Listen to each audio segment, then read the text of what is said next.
Hello जय हिंद दोस्तों, कैसे हैं आप सब। उम्मीद करते हैं सब बेहतर होंगे एकदम, और तैयारी भी आपकी बेहतरीन चल रही होगी। ठीक है ना। तो आज हम लोग बात करने वाले हैं फिजिक्स पर। ये 10th टॉपिक है ना, मतलब क्लास 10th, जो कि बहुत दिन से क्लासें नहीं आई थी 10th के। हालांकि हमने दो टॉपिक वेल कंप्लीट किए हुए हैं, प्रकाश का परावर्तन और प्रकाश का अपवर्तन, जिसमें हमने परावर्तन दो दर्पण में पढ़ा हुआ था, समतल दर्पण और गोलीय दर्पण। गोलीय दर्पण में दो टाइप आते हैं, उत्तल और अवतल।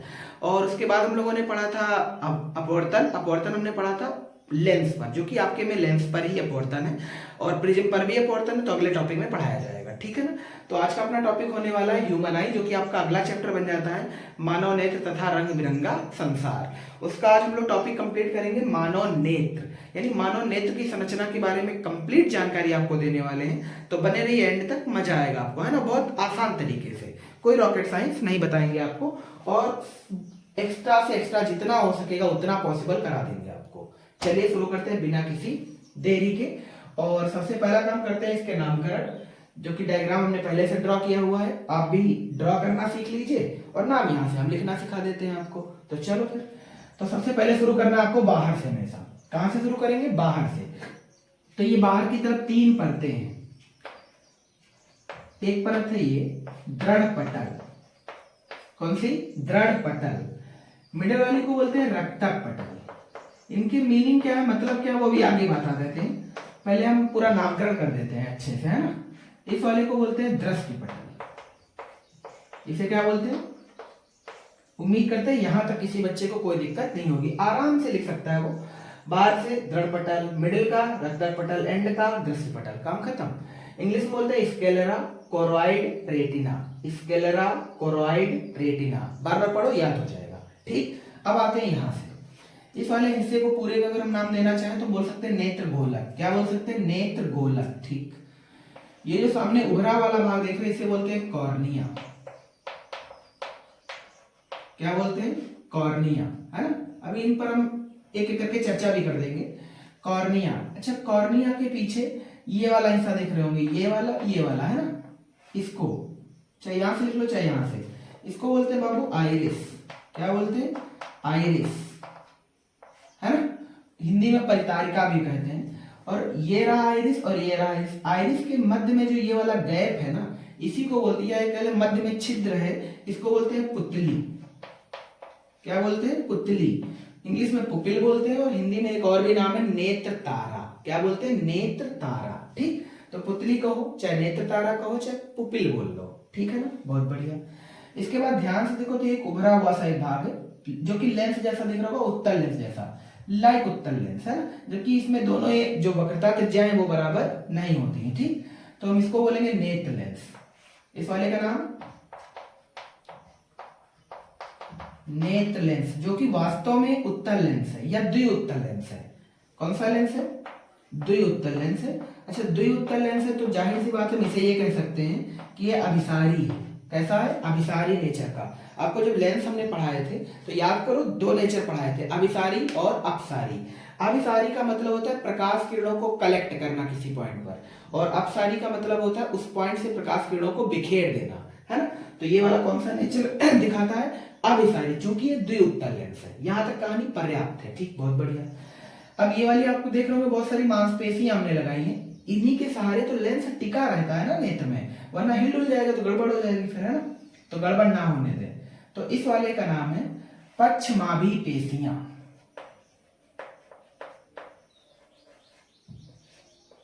पक्षमाभी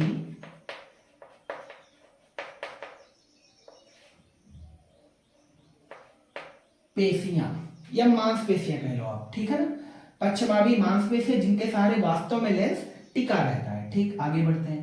अब बात करते हैं, ये रहा अपना नेत्र लेंस और ये रही कॉर्निया। इन दोनों के बीच ध्यान से, तो तुमने डॉट डॉट करके कुछ लिक्विड भरा हुआ है। इस लिक्विड को बोलते हैं जलीय द्रव। क्या बोलते हैं? जलीय द्रव। और इस पूरे अगर हम एरिया या जोन को बताएं क्या बोलते हैं, तो नेत्रोद बोलते हैं। क्या बोलते हैं? नेत्रोद। ठीक, वो हालांकि याद रखो चाहे ना याद रखो। अब ये रहा अपना नेत्र लेंस और ये रहा रेटिना। तो नेत्र लेंस और रेटिना के बीच भी एक लिक्विड भरा हुआ है, जो कि हमने हल्का सा नॉर्मल डार्क कर रखा है ना, ये वाला। इसको बोलते हैं काचाभ द्रव। कौन सा द्रव? काचाभ द्रव। हम इसी के अंदर नाम लिखे दे रहे हैं, या चाहो तो बाहर भी लिख सकते हैं। इसको बोलते हैं काचाभ द्रव, मतलब कांच जैसा है ये, चमकीला थोड़ा। ये कौन सा द्रव है? काचाभ द्रव।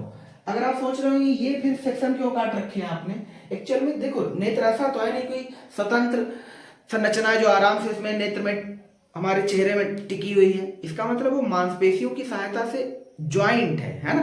तो वो जो ज्वाइंट है वो यही सब है ना। तो वो दिखाना भी बहुत जरूरी है। तो उम्मीद करते हैं नाम लिखने में कोई बुराई नहीं है। ये वाला कौन सा द्रव हो गया? काचाभ द्रव। अब थोड़ा सा और बात कर लेते हैं। अब बात करते हैं रेटिना पर जाकर के। रेटिना में एक्चुअल में 2 पॉइंट हैं, जो कि हमने एक येलो कलर से बना हुआ है और एक रेड कलर से या पिंक कलर कह सकते हैं। तो ये जो पीला कलर से बनाया है इसी का नाम है पीत बिंदु। इसी का नाम क्या है? पीत बिंदु। आप सभी बच्चों ने पढ़ रखा होगा। जो इमेज वास्तव में कहाँ बनता है? रेटिना पर, है ना। इमेज कहाँ बनता है? रेटिना पर। वास्तविक उल्टा, वास्तविक उल्टा, है ना। पर हमें सीधा दिखाई देता है वो ब्रेन की वजह से। ठीक, तो ये रहा पीत बिंदु, जिस पर रेटिना या रेटिना पर स्थित वो पॉइंट है जहां पर इमेज सबसे साफ सुथरा बनता है। ये रहा अंध बिंदु। इस वाले पॉइंट का नाम क्या है? अंध बिंदु।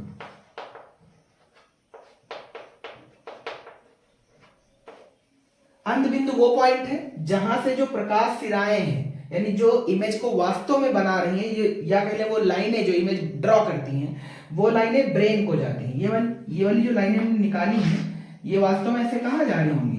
ब्रेन को। कहाँ जा रही हैं? ब्रेन को, है ना। अब वहां जब ब्रेन की तरफ ये जाएंगी तो जिस पॉइंट से होकर जाती हैं रेटिना में, उस पॉइंट पर कोई इमेज नहीं बनता, मतलब वो ब्लर पॉइंट है, ब्लाइंड स्पॉट है। इसलिए उसको नाम क्या दे देते? अंध बिंदु। या ये कह लें या इमेज बनता ही नहीं है, या ये कहने के लिए कह लें कि इमेज बनता है तो बहुत ज्यादा ब्लर बन जाता है। ठीक है ना, मतलब बिल्कुल भी दिखाई नहीं देता। ये तो है इतने नाम जो कि आपको बोर्ड में लिखने हैं। अब बारी है इन नामों के बारे में पढ़ने की, है ना। तो सबसे पहले यहीं से शुरू करते हैं जहां से नाम लिखना शुरू किया था। तो दृढ़ पटल। अच्छा, दृढ़ पटल का मतलब सबसे बाहरी परत। आप सभी जानते हैं अगर कोई चीज सबसे बाहरी परत है तो उसका काम एक ही होगा। जैसे हमारे शरीर में त्वचा क्या काम कर रही है, हमारे घरों में दीवारें क्या काम कर रही है? सिक्योरिटी। क्या कर रही है? सिक्योरिटी। तो जो दृढ़ पटल है वो वास्तव में इस अंग को क्या कर रहा है? सुरक्षा प्रदान कर रहा है। क्या क्या प्रदान कर रहा है? सुरक्षा। और इसका जो लीगली कलर है वो व्हाइट है। इसका जो लीगली कलर हो कैसा? व्हाइट। कोई दिक्कत तो नहीं, यानी सफेद है और साथ में ये अपारदर्शी है। सफेद है साथ में कैसा? अपारदर्शी। कोई बुराई तो नहीं, बहुत बढ़िया। तो एक पटल मेरे ख्याल से बहुत सिंपल है, जान गए होंगे। अगली पटल के बारे में अगर हम बात करें, रक्तक पटल। कौन सी पटल? रक्तक पटल।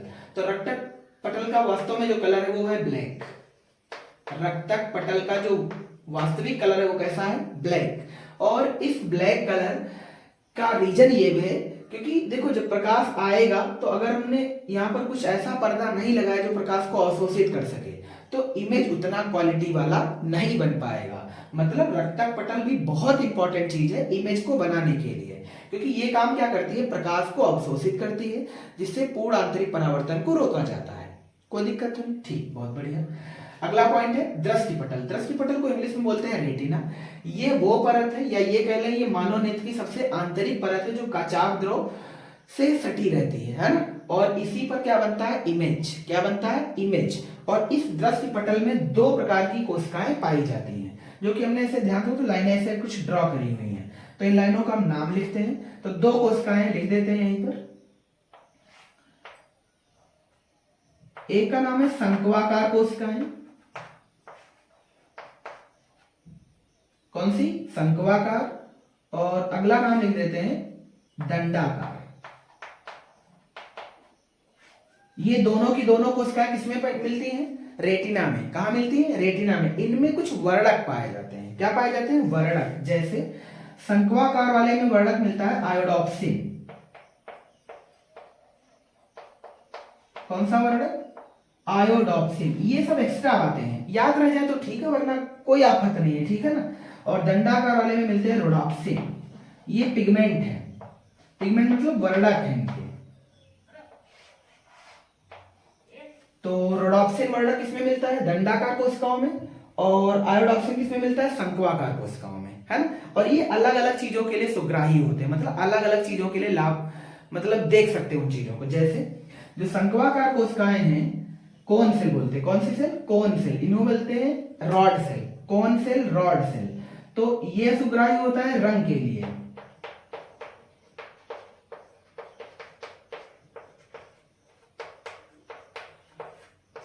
काहे के लिए सुग्राही? रंग के लिए। जबकि बात करें दंडाकार के लिए तो ये सुग्राही है प्रकाश की तीव्रता के लिए। किसके लिए सुग्राही है? प्रकाश की तीव्रता के लिए। यानी ये वाली कोशिकाएं प्रकाश की तीव्रता के लिए सुग्राही होती हैं और ये वाली कोशिकाएं रंग के लिए सुग्राही होती हैं। हम सभी जानते हैं, हम लोग रंग को भी भली भांति समझते हैं और प्रकाश की तीव्रता को भी भली भांति समझते हैं। पर यहीं से रिलेटेड क्वेश्चन है कि मुर्गा, याद आया? मुर्गा कहते हैं कि मॉर्निंग में सबसे पहले उठ जाता है, मतलब जल्दी उठ जाता है, और शाम को बहुत जल्दी सो भी जाता है। इसका मतलब ये हुआ कि उसके नेत्र में कौन सी कोशिकाएं मैक्सिमम होंगी? शंक्वाकार, क्योंकि वो कोशिकाएं रंग के लिए सुग्राही है ना। अभी जैसे हम बात करें सुबह 4 बजे की, तो क्या सुबह 4 बजे सूर्य निकल आता है? नहीं, सूर्य तो नहीं निकलता है। सूर्य तो निकल रहा है 6, सवा 6 के करीब या 6 तक निकल रहा है। फिर भी हमें रंग दिखाई देने लगते हैं, मतलब उजाला दिखाई देने लगता है। इसका मतलब ये है कि शंक्वाकार जो कोशिकाएं हैं वो मैक्सिमम रंग के लिए सुग्राही है ना। यानी मैक्सिमम जो रंग है उसके लिए सुग्राही है। जबकि जो दंडाकार कोशिकाएं हैं उनमें उपस्थित एक वर्णक है रोडोप्सिन, ये कम प्रकाश की या कम रंग के लिए भी सुग्राही है। कोई दिक्कत तो नहीं? ठीक, यही कारण है कि मुर्गा मॉर्निंग में जल्दी उठ जाता है और इवनिंग में जल्दी सो जाता है, क्योंकि उसमें कौन सी कोशिकाएं मैक्सिमम है? शंक्वाकार। अगर हम बात करते हैं मनुष्यों की, तो मनुष्यों में क्या कहें, लगभग बराबर ही कह सकते हैं। हालांकि ये कहना चाहेंगे कि दंडाकार कोशिकाएं ज्यादा होती हैं और शंक्वाकार कोशिकाएं कम होती हैं। ठीक, वहीं पर मधुमक्खी की अगर हम बात कर ले तो उसमें एक स्पेशल टाइप की शंक्वाकार कोशिकाएं मिलती हैं, मतलब स्पेशली है थोड़ा। वो ये वाली नहीं जो मुर्गे में पाई जा रही हैं, वो स्पेशल इसलिए है क्योंकि वो पराबैंगनी प्रकाश में भी देख पाती है। कौन से प्रकाश में? पराबैंगनी। जबकि हम लोग पराबैंगनी प्रकाश में देख नहीं सकते। समझ में आ गया ना? तो ये थोड़े एक्स्ट्रा क्वेश्चन है, इन्हें याद करते रहना। ठीक, चलो आगे बढ़ते हैं, इधर आते हैं। अब बात करते हैं कॉर्निया की। किसकी बात करते हैं? कॉर्निया की। कॉर्निया एक्चुअल में नेत्र गोलक के सामने का उभरा हुआ भाग है। इस वाले जोन को बोलते हैं नेत्र गोलक, और नेत्र गोलक के सामने वाला उभरा वाला जो हमने रेखा खींचा है, इसी का नाम क्या है? कॉर्निया। क्या नाम है? कॉर्निया। तो ये पारदर्शी है। साथ में इसका एक और मैक्सिमम महत्वपूर्ण काम है कि प्रकाश को नेत्र में प्रवेश करना। प्रकाश को नेत्र में प्रवेश करना, यानी प्रकाश इसी से होकर के नेत्र में प्रवेश करता है, जिसका नाम क्या है? कॉर्निया। और कॉर्निया सबसे इंपॉर्टेंट तब बन जाता है जब क्वेश्चन डाल दिया जाए कि जब हम किसी को नेत्रदान करते हैं तो नेत्रदान में कौन सा अंग दान किया जाता है, नेत्र का कौन सा भाग दान करेंगे। बहुत सारे भाग लिखे हुए हैं, तब बारी आती है कॉर्निया की। तो कॉर्निया इंपॉर्टेंट है, ये याद रखना। ठीक है ना? और कॉर्निया से ही हम लोग ऑक्सीजन एक्सेप्ट करते हैं, है ना। हमारे नेत्र में रुधिर वाहिनियां ऑक्सीजन लेकर के नहीं आती हैं, ये बात आप याद रखनी है। यानी हमारा जो नेत्र है वो वायुमंडल से ही डायरेक्ट ऑक्सीजन को ले लेता है, जो कि किसके थ्रू होकर के प्रवेश करती है? कॉर्निया की। कोई दिक्कत तो नहीं? ठीक, अब ध्यान से देखें, कॉर्निया के पीछे, मतलब ये कह सकते हैं दोनों साइड में, है ना, दोनों साइड में एक नाम है जिसका नाम क्या लिखा हमने? परितारिका हिंदी नाम है और इंग्लिश नाम आइरिस है। इंग्लिश नाम क्या है? आइरिस। एक्चुअल में ये काम करता है कैमरे के शटर जैसा। आपने कभी कैमरा खुलते देखा होगा, तो वो नहीं ऐसे खुलता है जाकि गंदा वंदा ना हो, और फिर जब काम नहीं होना होता तो फिर बंद हो जाता है। तो एक्चुअल में काम कर रहा है कैमरे के डायाफ्राम के जैसा। शटर बोलो या डायाफ्राम बोल लो, तो कैमरे के डायाफ्राम की भांति कौन काम करता है? आइरिस। जो एक्चुअल में काम ये करता है, देखिए आपने सभी ने कभी रियलाइज करा होगा कि आप मैक्सिमम जब प्रकाश में जाते हैं तो आपको उतनी ज्यादा आंखें फैलाकर देखना नहीं पड़ता, आप नॉर्मल भी देख सकते हैं। पर वहीं आप जब कम लाइट वाले रूम में, या ये कह लें कि एक अंधकार रूम में जाते हैं, तो आपको अगर किसी चीज को देखना है तो आपको थोड़ी आंखें फैलानी पड़ती हैं। तो फैलाने में क्या होता है? आइरिस ही बढ़ जाता है। आइरिस बढ़ जाएगा तो ये वाला बीच का गैप बढ़ जाएगा, और गैप बढ़ जाएगा मतलब पुतली का जो आकार है वो बढ़ जाएगा, खुल जाएगा। और आइरिस जब ज्यादा प्रकाश में प्रवेश करेंगे तो थोड़ा सा सिकुड़ जाएगा, इसका मतलब अंदर प्रकाश की मात्रा कम प्रवेश होगा। तो प्रकाश की मात्रा को कंट्रोल कौन कर रहा है? पुतली। जबकि इस पुतली को कंट्रोल करने में वास्तव में किसका हाथ है? आइरिस का। किसका है? आइरिस का। कोई दिक्कत तो नहीं? ठीक, तो आइरिस समझ में आया होगा उम्मीद करते हैं। अब बात करते हैं अगर पुतली की, तो पुतली वास्तव में आइरिस के मध्य एक छोटा सा छिद्र है। पुतली क्या है? आइरिस के मध्य एक छोटा सा छिद्र है, जो वास्तव में नेत्र में प्रवेश करने वाले प्रकाश की मात्रा को नियंत्रित करती है। क्या करती है? नेत्र में प्रवेश करने वाले प्रकाश की मात्रा को नियंत्रित करती है। इसी से घटना का जन्म होता है, जिसका नाम सुना होगा सभी ने, समंजन क्षमता। क्या नाम सुना है? समंजन क्षमता, जो कि बात करेंगे अगले टॉपिक में, ठीक है ना, ताकि वो हेडिंग अलग से हम ले आएंगे। अभी बात करते हैं सिर्फ मानव नेत्र पर। तो उम्मीद करते हैं पुतली भी समझ आई होगी। अब बात करते हैं नेत्र लेंस की।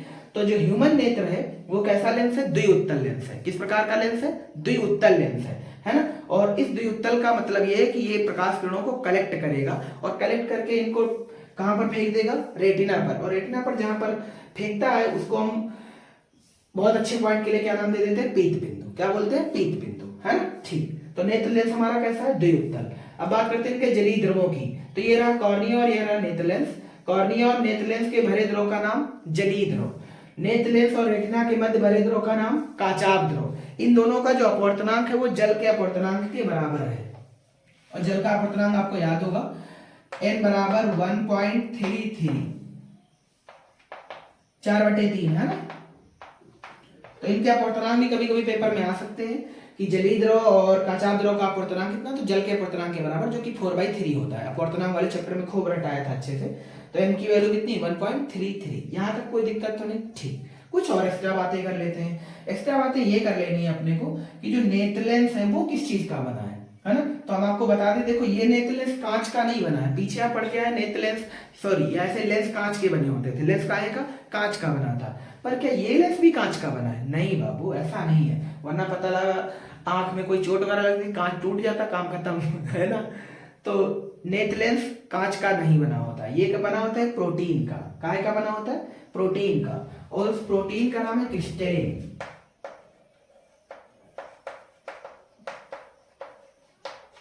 प्रोटीन का नाम क्रिस्टलिन।